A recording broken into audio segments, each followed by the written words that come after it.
ठीक है, तो अभी कर ले। Hello everyone, welcome back to my YouTube channel अभी मैथमेटिक्स, राइट। तो लास्ट लेक्चर में मैंने यानी लेक्चर नंबर 8 में लेक्चर नंबर 7 में हम लोगों ने एक्सरसाइज 4.2 को स्टार्ट किया था, राइट। अब 4.2 एक्सरसाइज स्टार्ट करने से पहले मैंने बताया था कि प्रॉपर्टी आप बहुत इंपॉर्टेंट होने वाली है डिटर्मिनेंट की, ठीक है। जितनी भी मैंने 6 प्रॉपर्टी बताई और 2 प्रॉपर्टी है एक्स्ट्रा, मैं क्वेश्चन के करवाते टाइम बता दूंगा, ठीक है। लेकिन मेन जो 6 प्रॉपर्टी है उस 6 प्रॉपर्टी को आपको बढ़िया से पढ़ना है, ठीक है। और एग्जाम में बढ़िया से पढ़ के जाना है, ठीक है, जब भी आपका एग्ज़ाम हो। तो मैंने उस प्रॉपर्टी से रिलेटेड 4 क्वेश्चन बताया था एक्सरसाइज 4.2 को, ठीक है। देखिए इस 4.2 एक्सरसाइज में आपको ऐसा नहीं लगेगा कि आप थोड़ी फास्ट पढ़ रहे हैं, ऐसा आपको कभी नहीं लगेगा कि आप इतने जल्दी से इसका एक्सरसाइज ख़त्म कर दिए, ठीक है। क्वेश्चन कुछ ऐसे होते हैं ना भाई, क्वेश्चन कुछ ऐसे होते हैं जो समझ में नहीं आते हैं। इसमें 1-2 क्वेश्चन कुछ ऐसे होंगे जो आपको समझ में नहीं आएंगे। तो ठीक है, मैं इस तरह क्वेश्चन को मतलब एक टॉप गियर में नहीं ले जा रहा हूँ, टॉप गियर में आपको पढ़ा नहीं रहा हूँ कि एक लेक्चर में मैंने 8-10 क्वेश्चन करवा दिए, ठीक है। ऐसा मैं नहीं करूँगा। अब मुझे भी पता है और आपको भी पता है, ठीक है, क्या होता है एक्सरसाइज 4.2 पढ़ने पे। डिटरमिनेंट का टॉपिक है, आसानी है, लेकिन फिर भी थोड़ा सा दिमाग लगाना पड़ेगा इसमें। बिना दिमाग लगाते तो मैथ नहीं बनता, ठीक है, ये होता है। अब आपको मैंने बताया था कि 4.2 को एक्सरसाइज 4.2 का 1 से 4 तक मैंने क्वेश्चन बताया था। उस क्वेश्चन में अगर किसी को डाउट होगा तो प्लीज़ मुझे आप इंस्टाग्राम पे या फिर व्हाट्सएप पे या फिर फेसबुक से पूछ सकते हैं, लिंक डिस्क्रिप्शन में दिया हुआ है, ठीक है। कोई भी डाउट है बिंदास पूछिए, मैट्रिक्स से, इन्वर्स ट्रिग्नोमेट्रिक से, ठीक है, या फिर ऑफलाइन आप मिल सकते हैं, लेकिन ऑफलाइन तो मिलना पॉसिबल नहीं होगा। अगर पॉसिबल है तो मिल सकते हैं भोपाल में, ठीक है। चलिए अब हम बात करेंगे उसके नेक्स्ट क्वेश्चन यानी क्वेश्चन नंबर 5 पे, ठीक है। जब 5 पे आने से पहले आज मैं 3 क्वेश्चन करवाऊंगा, आराम से करवाऊंगा। क्यों इतना कम क्यों करवा रहा हूँ? क्योंकि एक्सरसाइज ही वैसा है कि आपको अगर ज़्यादा क्वेश्चन करवा दें तो सब ऊपर से चला जाएगा, ठीक है। मैंने पढ़ा एक्सरसाइज भी, मुझे भी फील हुआ था, समझे, जब टीचर मैंने पढ़ा रहे थे। तो इस एक्सरसाइज को आराम से पढ़ाएंगे, कोई हड़बड़ी नहीं। और रही बात इंजीनियरिंग मैथमेटिक्स 1 की, तो वो तो मैं स्टार्ट कर ही रहा हूँ। आपको नोटिफिकेशन आ जाएगी इस चैनल पे, तो इस चैनल को प्लीज़ सब्सक्राइब कर दीजिएगा और इस चैनल पे बने रहिएगा ताकि आपको हर आने वाली नोटिफिकेशन आपको मिलती रहे, ठीक है, नोटिफिकेशन बॉक्स में। चलिए आज मेरा मार्कर भी ठीक हो गया, बहुत दिनों से प्रॉब्लम चल रही थी, ठीक है, देख पा रहे होंगे आप लोग। चलिए स्टार्ट करें 4.2। 4.2 स्टार्ट करने से पहले फिर से मैं बता देता हूँ, प्रॉपर्टी बहुत इंपॉर्टेंट है। बिना प्रॉपर्टी के आप इसमें एक भी क्वेश्चन आप सॉल्व नहीं कर पाएगा। शायद ही एक क्वेश्चन सॉल्व हो जाए आपसे, 1-2 क्वेश्चन, लेकिन पूरे क्वेश्चन आप सॉल्व नहीं कर पाइएगा, ठीक है, चाहे कोई भी बुक का हो, RD Sharma NCERT, KC Sinha, RS Agarwal, ठीक है। चलिए अब 4.2 का क्वेश्चन और 5 देखिए। नहीं, अब देखिए क्या बोल रहा है, यूजिंग प्रॉपर्टी ऑफ डिटरमिनेंट्स, वही कुछ सेम लाइन दोहराया, विदाउट एक्सपेंडिंग इन एक्सरसाइज 1-2, बिना एक्सपेंड किए प्रॉपर्टी लगा के इसको सॉल्व कीजिए यानी प्रूव कीजिए, ठीक है। तो क्या बोल रहा है, एक डिटरमिनेंट दिया हुआ है, इसको इसके बराबर लाना है, इसको प्रूव करना है। b + c q + r y + z c + a r + b z + x a + b p + q x + y x + y x + y। अब x + y देखिए, हमको जो प्रूव करना है उस साइड यानी कि RHS साइड, RHS में जो हमको प्रूव करना है वो क्या प्रूव करना है, सिंगल टर्म। आपको सिंगल टर्म दिख रहे हैं A B C P Q R X Y Z, लेकिन यहाँ पे क्या दिख रहे हैं, प्लस वाले टर्म दिख रहे हैं। यहाँ पे क्या दिख रहे हैं, प्लस वाले टर्म दिख रहे हैं। तो अब इसको प्लस वाले टर्म को सिंगल टर्म में लाने के लिए, प्लस वाले टर्म को सिंगल टर्म में लाने के लिए क्या करें,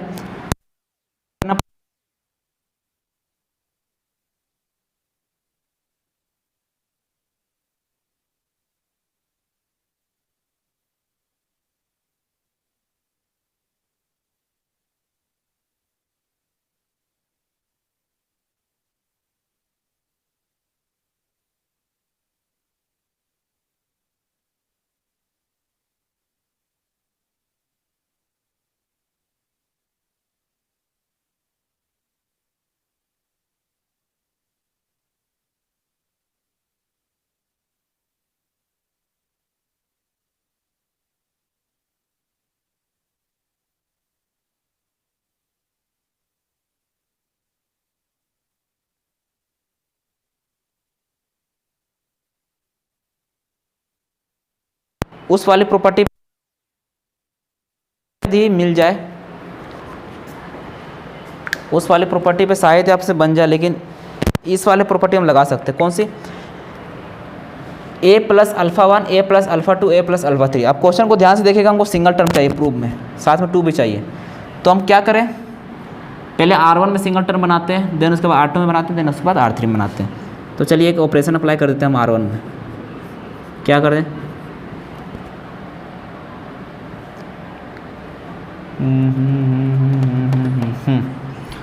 R1 minus R2 minus R3 कर देते हैं। इससे होगा क्या, हमें सिंगल टर्म मिल जाएगी शायद। R माइनस R0, हाँ R माइनस R कैंसिल, बचा Q, P minus P cancel, बचा R, और Q तो बचा यहाँ पर। हाँ मिल सकती है, देखिए अगर हो जाए ठीक है। डिटरमिनेंट का सिंबल क्या हो जाएगा, R1 में एलिमेंट चेंज होगा, R1 minus R2 plus R1 minus R2 minus R3 कीजिए, B plus C minus B plus C minus C plus A minus A plus B। क्या हो जाएगा, ये तो कैंसिल, ये कैंसिल, ये कैंसिल, ये कैंसिल, ये कैंसिल। देखिए यहाँ पे सभी जीरो हो जा रहे हैं, सभी जीरो हो जा रहे हैं। अब जीरो हो जा रहे हैं तो क्या करें उस केस में, उस केस में हम लोग लेते हैं एक अलग सा variable, minus 2a minus 2p minus 2a minus 2a, यहाँ बचेगा माइनस 2p, यहाँ बचेगा 2y। क्या लिखे मैंने, माइनस 2a। अगर इसको माइनस कीजिएगा आप लोग, किसको, R1 R2 R3, इन तीनों को माइनस कीजिएगा तो माइनस 2a बचेगा यहाँ पे, यहाँ बचेगा माइनस 2p, और यहाँ बचेगा 2y। Z cancel, x cancel, y plus y 2y। ठीक है, तो ये 3 टर्म हमें बचेगी। अब इन 3 टर्म में सॉरी यहाँ पे x बचेगी, क्या जेड कैंसिल हो जाएगी, 2x, हाँ x ही आएगी। अब ये काम खत्म। अब बाकी की जो नीचे का एलिमेंट है, बाकी का जो नीचे का एलिमेंट है वो आपको सेम उतारनी है, क्योंकि हम ऑपरेशन R1 अप्लाई कर रहे हैं, ऑपरेशन हम R1 अप्लाई कर रहे हैं तो R1 का एलिमेंट चेंज होगा। ठीक है, बाकी का जो एलिमेंट होगा वो सेम रहेगा, बाकी का जो एलिमेंट होगा वो सेम रहेगा।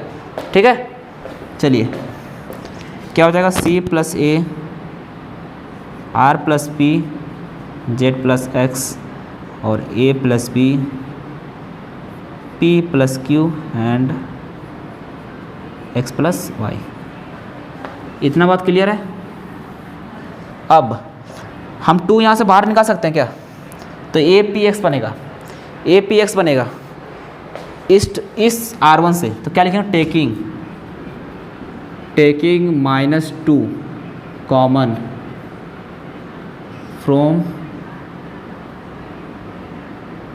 R1, तो क्या हो जाएगा, माइनस 2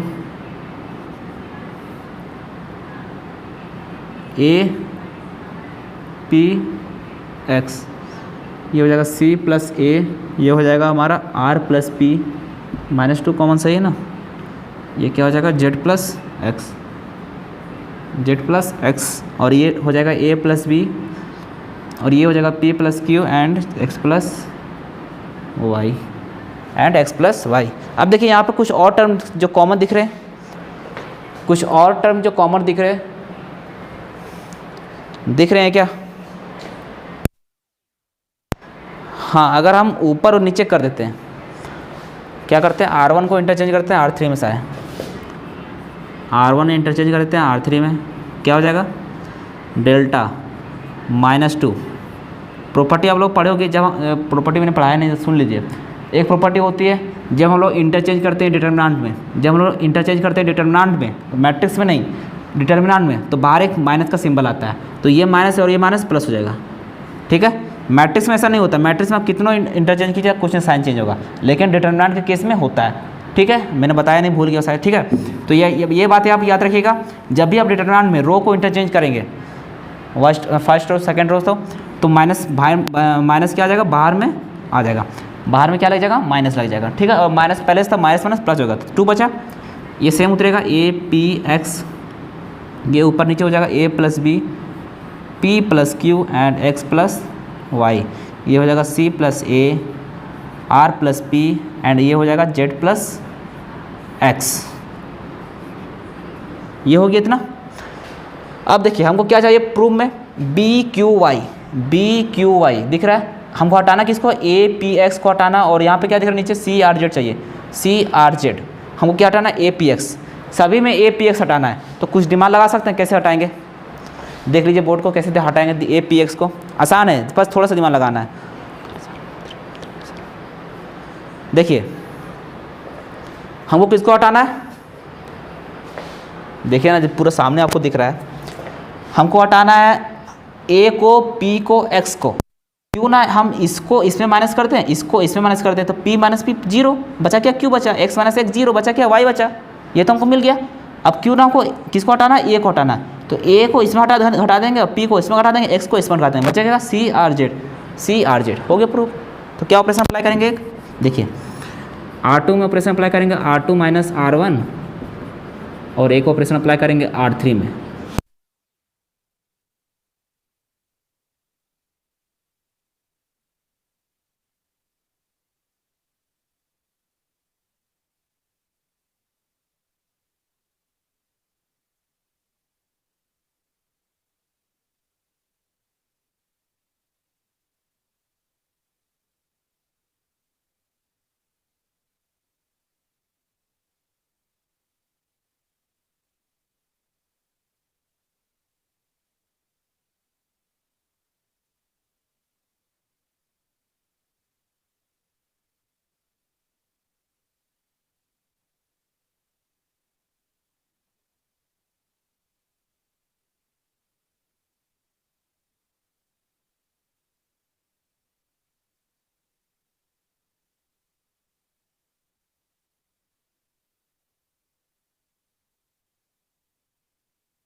यहाँ पे b प्लस ए है ना, a प्लस बी है, सॉरी।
एक टर्म होती है, क्या टर्म होती है जीरो के केस में, कि जब भी आपके पास डिटर्मिनेंट ऑफ ए रहेगा और उसका ट्रांसपोज रहेगा, तो इसका वैल्यू क्या होती है, जीरो। ये मैंने शायद मिस कर दिया था, लेकिन अभी सुन लीजिए। जब भी आपके पास डिटर्मिनेंट की कोई प्रॉपर्टी होती है, जब भी आपके पास डिटर्मिनेंट की कोई प्रॉपर्टी होती है, एक डिटर्मिनेंट की प्रॉपर्टी दूसरी होती है, एक दूसरी होती है, एक जीरो के केस में होती है, एक नॉन जीरो के केस में होती है। जीरो के केस में क्या होती है, ट्रांसपोज वाली केस होती है। अगर कोई डिटर्मिनेंट का ट्रांसपोज करने के बाद जीरो आ जाए, मल्टीप्लाई करके क्या 2 से, 2 इंटू ए का डिटर्मिनेंट का transpose is equal to zero, ये होता है प्रॉपर्टी। यदि हम इसके और इसके इक्वल ला दें, यानी 2a डिटर्मिनेंट का ट्रांसपोज ला दें, तो ये जीरो के इक्वल आ जाएगा। ठीक है, चलिए इसको हम a मान लेते हैं, a is equal to 0a minus B, minus A. देखिए इसको इस क्वेश्चन को बनाने का और भी मेथड है, लेकिन मैं आसान मेथड से बना रहा हूँ। इसमें अगर दूसरे मेथड से बनाने जाइएगा तो ऑपरेशन लगेगी, थोड़ी सोचनी पड़ेगी और प्रॉपर्टी भी लगेगी, तो उसमें थोड़ा लेंदी हो जाएगा। ठीक है, तो इस मेथड से हमको अच्छा लगा इसलिए बता दे रहा हूँ। BC0, ठीक है, इतना है। अब इसको हम ट्रांसपोज करते हैं, एक बार ट्रांसपोज करते हैं। क्या करते हैं? ट्रांसपोज करते हैं। देखिए क्या हो जाएगा, ए डैश होगा ट्रांसपोज का सिंबल। अब इसको मैट्रिक्स के फॉर्म में लिख रहा हूँ, ठीक है, अभी इसको मैट्रिक्स के फॉर्म में लिख रहा हूँ क्योंकि ए लगाया मैंने, ना कि ए मोड लगाया। ठीक है, तो 0A माइनस बी, ये क्या हो जाएगा -A 0C, ये हो जाएगा BC एंड 0, BC एंड 0। अब हमको स्क्यू सिमेट्रिक मैट्रिक्स को बनाना है, तो स्क्यू सिमेट्रिक मैट्रिक्स पढ़ेंगे A dash is equal to -A के बराबर आया था। सिमेट्रिक क्या होता है? A dash is equal to A के बराबर आता है। ठीक है, तो इसको स्क्यू सिमेट्रिक बनाने के लिए,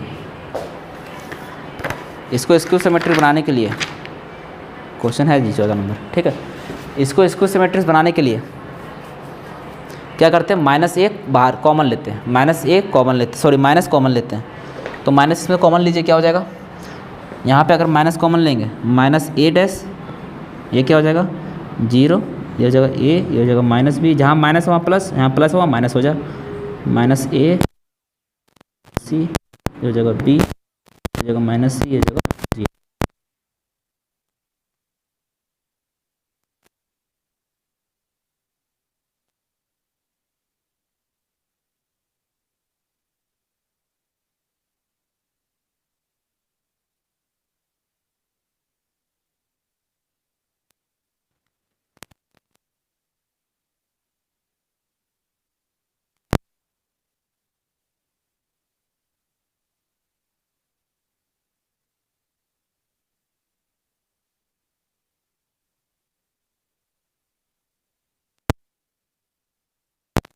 एक प्रॉपर्टी में से बहुत सारे क्वेश्चन सॉल्व हो जाते हैं।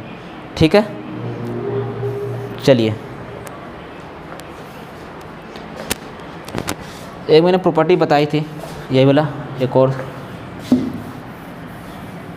ये किसके बराबर आ गया? तो बोलिएगा A equal to -A dash, A equal to -A। अब डिटरमिनेंट का सिंबल लगाएंगे, अब डिटरमिनेंट हमको निकालना, तो -A डैश, क्यों किया -A डैश? क्योंकि हमको डिटरमिनेंट का सिंबल चाहिए था। चलिए देखिए, वो थोड़ी माइक की इशू आ रही थी भाई, इसीलिए मैं पढ़ाता गया और वीडियो बनी रही, वीडियो रुक गई थी। ठीक है, चलिए सॉरी फॉर इंटरप्शन, वीडियो थोड़ी मोबाइल थोड़ी बैटरी लो हो गई थी, कोई बात नहीं, समझा देता हूँ कैसे किया। ठीक है, चलिए अब देखो मैंने कहाँ तक कंप्लीट किया था, शायद यहाँ तक हो गया था ना, -A dash equal to A। अब देखिए यहाँ से यहीं तक होता ना, हाँ, A equal to -A dash के बराबर आया। इस मैट्रिक्स को मैंने क्या माना था?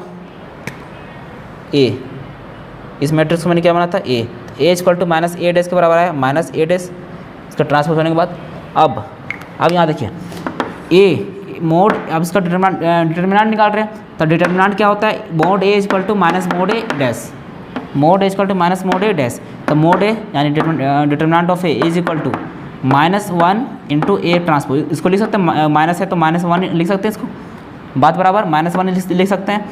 तो एक प्रॉपर्टी होती है, डिटरमिनेंट की प्रॉपर्टी होती है, लास्ट में बताऊंगा जब मैं, इसको मैं अभी बता दे रहा हूँ। KA equal to KN into determinant of A होती है, KN equal to KN into determinant of A होती है। ठीक है, तो मोड A इक्वल टू, ये क्या हो गया? -1 का क्यूब। देखिए जब भी मैट्रिक्स के बाहर निकलती है, जब भी मैट्रिक्स के बाहर कोई टर्म निकलती है तो -1 3 गुना हो जाती है। -1 क्या हो जाती है? 3 गुना। क्यों 3 गुना? क्यों 3 गुना हो जाती है? क्योंकि ये जो A का डैश होता है, A का डैश होता है, इसके साथ अगर इंटू में आ जाए तो ये 2 मल्टीपल देता है, ये 2 मल्टीपल देता है, इसे क्यूब इंटू A का ट्रांसपोज, A का बचा A का ट्रांसपोज। अब determinant of A equal to -1 into A का क्यूब, -1 इंटू A का क्यूब। ठीक है, -1 इंटू A का डिटरमिनेंट, सॉरी -1 इंटू A का determinant. Determinant of A equal to कितना आ गया? -A का डिटरमिनेंट। इसको मल्टीप्लाई करने के बाद अब इसको क्या लिख सकते हैं? A determinant of A plus determinant of A, ये किधर आ गया? प्लस में आ गया, इज इक्वल टू 0। तो डिटरमिनेंट A प्लस A कितना हो जाएगा? 2A is equal to 0। तो मोड A क्या आ जाएगा? 0। तो मोड A किसके बराबर है? मोड ए किसके बराबर, इसके बराबर है 0a minus B minus a0c bc0 is equal to 0 के बराबर आ गया। यही हमको प्रूफ करना था। ठीक है, इतना बात क्लियर हो गई। ये दोनों जो टर्म है वो मैं आपको बताऊंगा, अभी इसकी ज़रूरत नहीं, फिर भी ज़रूरत पड़ गई तो इसलिए मैं लिख दिया। ठीक है, ताकि आप भूले ना। तो प्लीज़ इस क्वेश्चन को आप 2 बार बनाइएगा, जहाँ दिक्कत आती है पूछिएगा। ठीक है, कुछ नहीं किया, बस इसको इस टर्म के बस हमको सिर्फ 0 दिखाना था। 0 दिखाने के लिए हमको इस टर्म को हटाना पड़ेगा, इस वाले टर्म को पूरा हटाना पड़ेगा, इसलिए हम इस तरह कंडीशन अप्लाई किए। ठीक है, तब जाके ये हो गया। तो अगर आपको इस तरह से भी अच्छा लगा तो इस तरह से बना सकते हैं, लेकिन एक और इसका अदर मेथड है, प्रॉपर्टी लगा के। पहले इसको क्या बोलते हैं, एक्सपेंड करने के बाद, उसके बाद प्रॉपर्टी लगाने के बाद, उसके बाद इसका प्रूव होगा। प्रॉपर्टी कौन सी लगेगी इसमें मैं भी बता देता हूँ। प्रॉपर्टी नंबर 3 लगेगी, प्रॉपर्टी नंबर 3 लगेगी। आप देख सकते हैं कौन सी प्रॉपर्टी है। ठीक है, चलिए अब क्वेश्चन नंबर 7 पे आते हैं। क्वेश्चन नंबर 7 भी आसान क्वेश्चन है, ध्यान से समझिएगा। चलिए क्वेश्चन नंबर 7 देखिए, last question of the lecture but not the least. Question number 7 आपको बहुत आसान लगेगा, प्रॉपर्टी इसमें लगेगी नहीं, बस इसमें लॉजिक लगेगा। देखिए हमको प्रूफ क्या करने बोल रहा है, इतना डिटरमिनेंट दे दिया, इसको प्रूफ करना है 4a square b square c square. अब a square b square c square कैसे लेंगे, बाहर में रखना है, a square b square c square. तो देखिए यहाँ पे a square a b a c b a minus b square b c दिया हुआ, तो क्यों ना हम सभी से कॉमन ले लेते हैं, ताकि बाहर में मेरा ए बी सी आ जाए, बाद में इसको 4 ला सकते हैं। Taking a b c from R1 R2 and R3, ये हो गया। इसका नाम देते हैं ए। चलिए क्या हो जाएगा, कॉमन लेंगे तो ए बी सी कॉमन ले लिए सभी से, सभी रो से, तो यहाँ बचा क्या, ए माइनस ए, यहाँ बचेगा बी, यहाँ बचेगा सी, यहाँ बचेगा, सॉरी यहाँ बी कॉमन ले लिए ना, ए बी कॉमन लिए, ए बी सी, R1 से कॉमन लिए, R2 से कॉमन लिए, R3 से कॉमन लिए,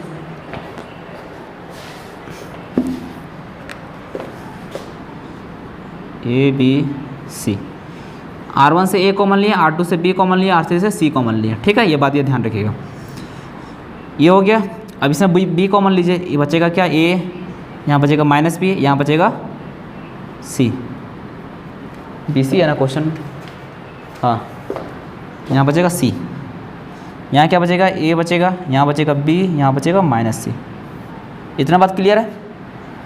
अब देखिए हमको A स्क्वायर चाहिए, A स्क्वायर चाहिए प्रूफ वाले टर्म में, तो A स्क्वायर B स्क्वायर और C स्क्वायर चाहिए।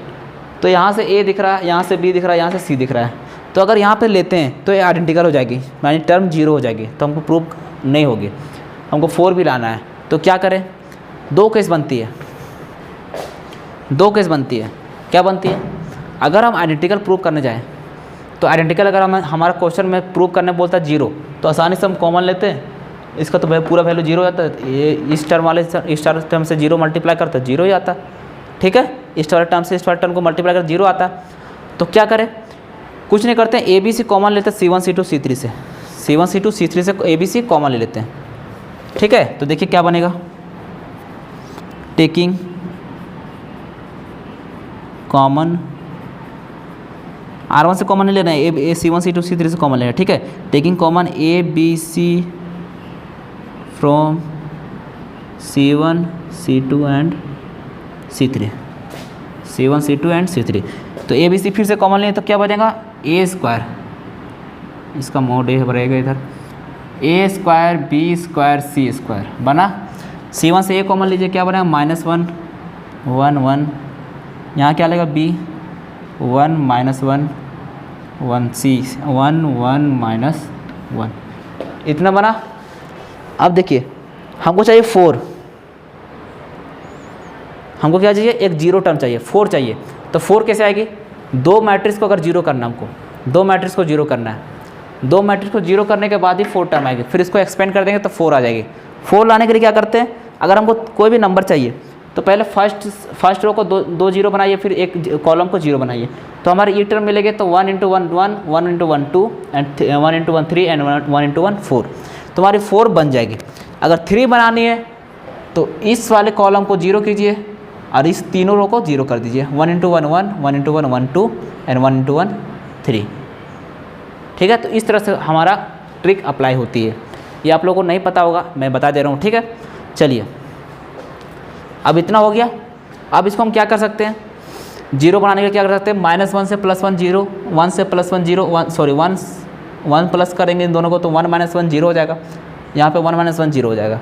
तो 3 केस में 0 बन रही है, तो कौन सा ऑपरेशन अप्लाई करेंगे, C1 + C2 कर देंगे, C1 + C2 कर देंगे, या फिर R1 + R2 कर देंगे। जो भी मर्जी हो आपको कर सकते हैं। ठीक है, जो भी मर्जी हो आपको कर सकते हैं। नहीं कुछ नहीं, हाँ रख दीजिए।